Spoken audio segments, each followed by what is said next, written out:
नमस्कार, जयंतीच्या किचन मध्ये तुम्हा सर्वांचं स्वागत आहे। आज आपण एरापे बनवूया। एरापे बनवायला मी ह्या पेल्याने 4 पेले तांदूळ घेतले, पाऊण पेला उडदाची डाळ घेतले आणि छोट्या पेल्याने मुगाची डाळ घेतली। आता आपण हे सगळं मिक्स करून धुवून घेऊया।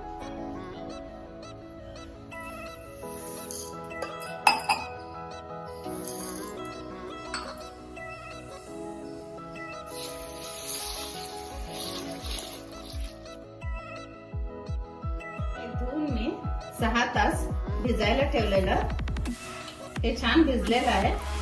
आता आपण चाळणीत काढून घेऊया।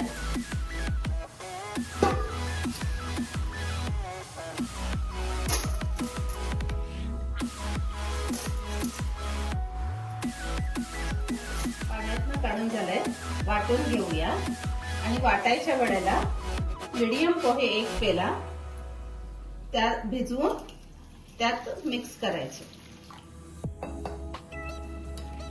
ते भिजू देत तोपर्यंत आपण तांदूळ वाटून घेऊया।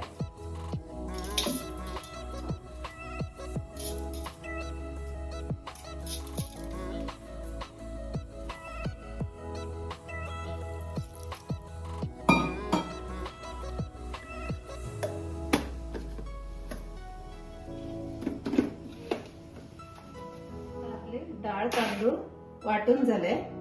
आता आपण भिजून ठेवलेले पोहे वाटून घेऊया।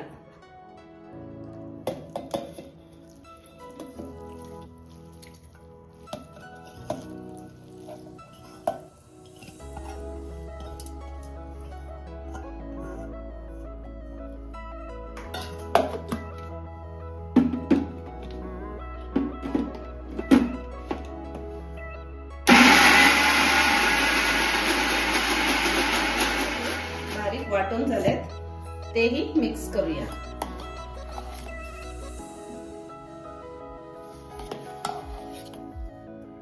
त्यात थोडंसं मीठ घालून छान मिक्स करून घेऊया। त्यात मी खायचा सोडा वगैरे काही वापरलेला नाही आहे। पोहे घातल्यामुळे आपलं पीठ छान उद्या सकाळपर्यंत आंबून येते। आता हे झाकून ठेवूया।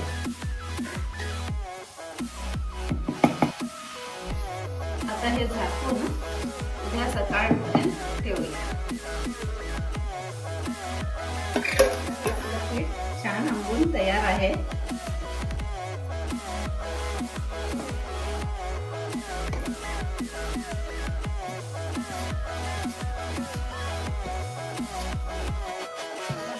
थोडं पीठ त्यात काढून घेऊया।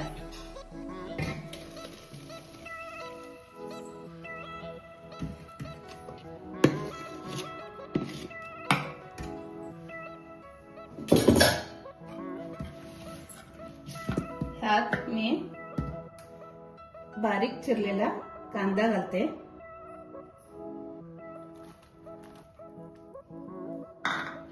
बारीक चिरलेली कोथिंबीर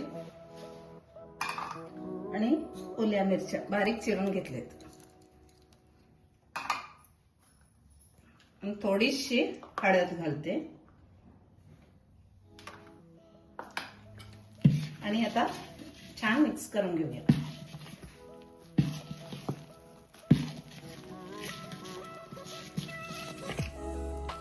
तवा तापायला ठेवलाय, तोपर्यंत आपण चटणी बनवून घेऊया।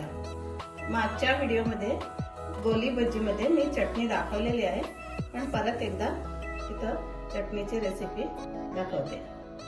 ओलं खोबरं, ओल्या मिरच्या, थोडीशी चिंच, लसूण, आल्याचे तुकडे, मीठ, कोथिंबीर आणि फुटाणे सगळं मिक्सी जार मध्ये घालून चटणी करून घेऊया।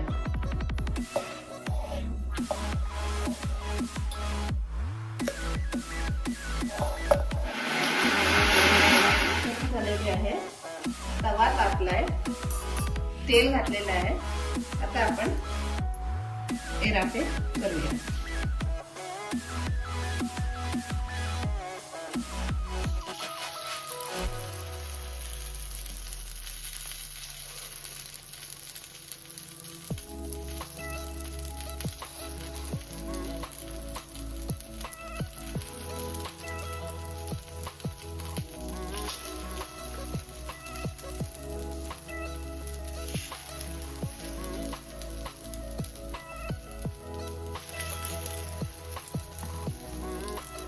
करून थोडस तेल सोडून झाकण ठेवूया.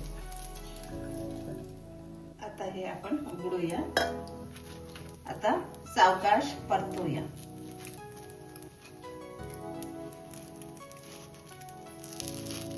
आपले एरापे छान तयार झालेले आहेत.